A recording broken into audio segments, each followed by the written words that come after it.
Yeah. So Jordan, what's your topic? Yes, so we have already kind of been talking about some of this stuff in the podcast. We mentioned both Persona 3 and 4, and then, of course, we talked about Last Guardian and Final Fantasy 15. So my topic is the current state of, I guess we're calling it current state of Japanese game development, which I talked about a little bit during some of our E3 podcasts where I was saying, like, I really think we're about to kind of experience a revolution as far as Japanese gaming. I feel like they're kind of gonna finally catch up to the West as far as like diversity in games, and also I don't mean like like character diversity. I just mean like the type of games that they're making, and also like the scope and the scale, like the big open world games that the Western developers are so known for.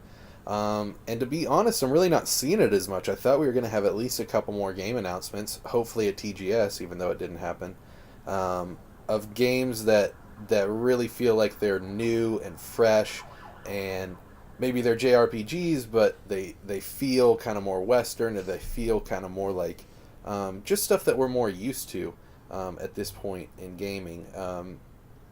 Huber, you might be able to help me out with this because you were talking about this game. The the game at TGS that was like based off of the mobile series that they're coming to Oh console. yeah, I It's like forget a the name of big that.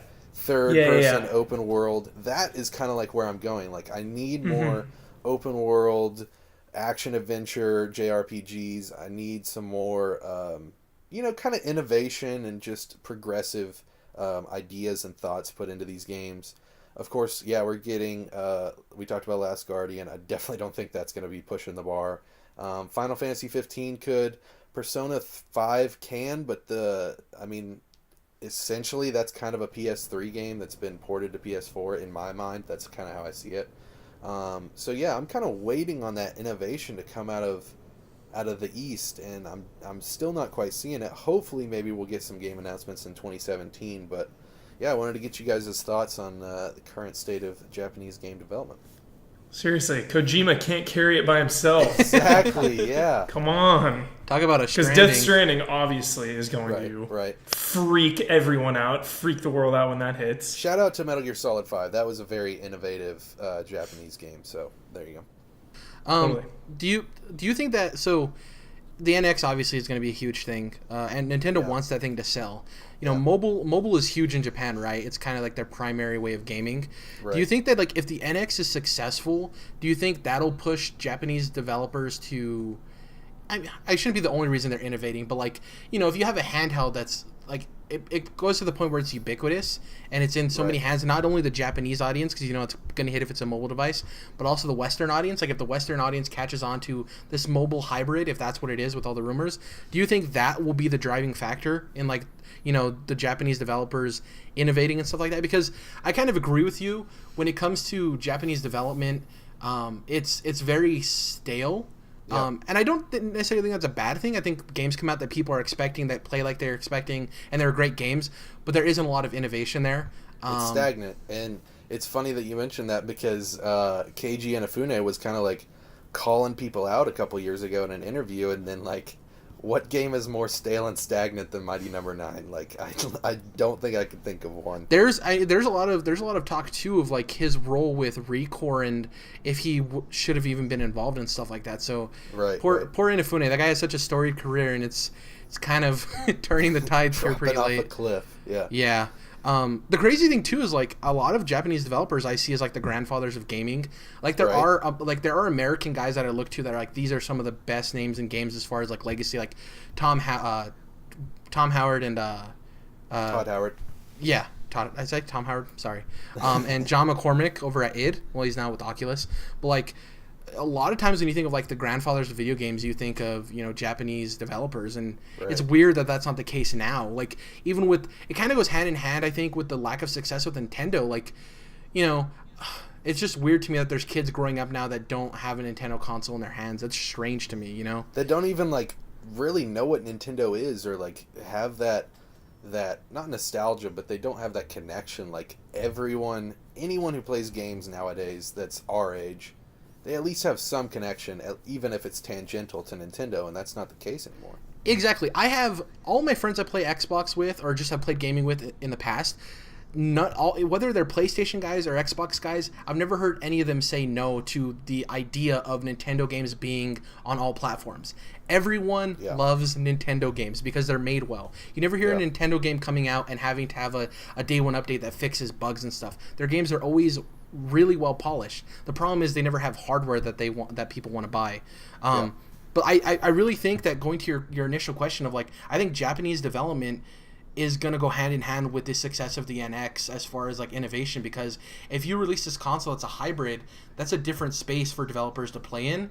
And I think if there's anytime there's mobile involved, the Japanese developers are the ones that can get it the most right. I think Western developers are okay at it, but I think Japanese people and Japanese developers make the most out of the mobile experience. I think that's a good point. I wasn't thinking about how much the NX could kind of supercharge that situation, because I mean, especially PlayStation's really popular in Japan, and of course we know that, Japanese people basically just shit all over Xbox. They could care less, but or couldn't care less. Shout out to the Easy A podcast. Anyways, I think the NX could be that catalyst, because a lot of the big publishers over there that have the first party studios, Capcom's doing their remasters and remakes.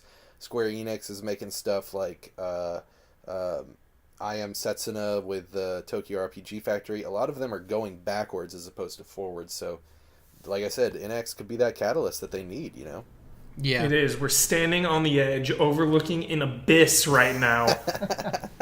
Save us, Nintendo. Yes. Save us. Yes. There's a lot of big moments in the next 6 months. The NX being the prime moment for the future of Japanese game development. I also think the success of Final Fantasy 15 and Persona 5 are huge. Yeah. If those games do well, that will change the direction of development. And man, I want to give a shout out to Resident Evil 7, because I know there's a lot of contention about the direction that franchise has gone, but it's changed in the past. It's Resident Evil 4 was an action game, as far as I'm concerned. Yeah. Then Resident Evil 5 added co-op. So we've had these changes in the past to kind of adapt to the market, and I think that's okay. They're looking at the return of horror right now. We're kind of in a horror resurgence. VR is just about to take off, and they're using that.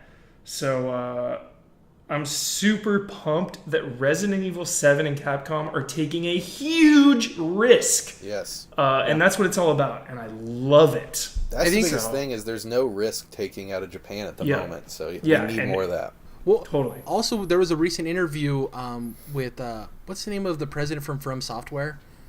I know his last name is Miyazaki. Yeah, they're working on 3 new projects. One of them's Armored Core. Exactly. Yeah. They've saved us. Yeah, they've saved video games. They're working on a new Armored Core. They stated they're working on a VR experience, and we don't know what the third one is. And so they said there's not going to be a new Dark Souls game, right? But in that in the interview I was reading, he said that they're still going to take aspects of Dark Souls, right? It'll be Dark Souls-like, which leads me to believe the third game might be Bloodborne 2. You never know.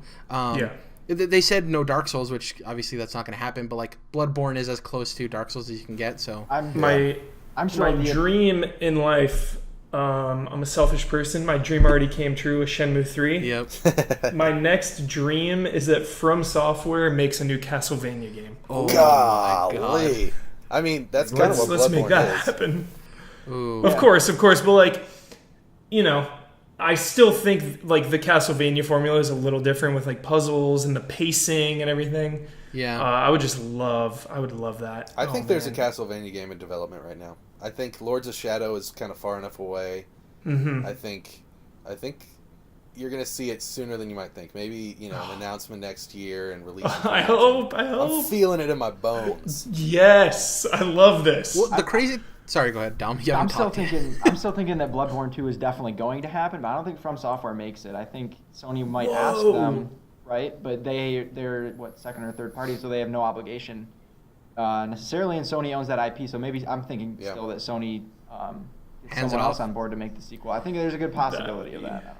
Ooh, that'd be crazy. The crazy thing too is like, I don't think That would be so crazy. CD Projekt Red, they were underrated for a long time. I think they're getting a lot of recognition now. I think From is one of the most underrated companies out there too. Like Dark Souls 3 has some of the most fluid and specific like gameplay mechanics I think in any video game I've ever played. Like they've just gotten better. I like Dark Souls more than Dark Souls 2. I thought Dark Souls 2 is probably the worst out of the series for me personally. Totally. 3 just There's no Miyazaki. Exactly. 3 just hits everything right, and that game just feels so much better than any other game. Like it just feels right. That's one of those weird things. I agree with you completely. Like 3 really is the best Dark Souls game. Like objectively, everything about it is just pretty much near perfect. But I still love 1 quite a bit. Nostalgia, yeah. It's just that was the first time I played a game that punched me in the teeth that hard. You know, I just wanted to keep playing. Okay, I'm feeling something else in my bones here. I'm seeing a prophecy in the crystal ball. Okay. Yes, I love this. Check this out. So this winter, we're going to be freeing Studio Japan, a first-party Sony studio, from the chains of both The Last Guardian, and they'll have Gravity Rush 2 out, right? What if they're making the next Bloodborne, because they actually worked on Bloodborne alongside From Software. Ooh, yeah, that's right. And they are Sony first party, and Team Eco's finally going to leave their asses alone, so they're not like, hey, can you help us make this 10-year game? You completed my prediction. Studio Japan, Bloodborne 2, I'm calling it now.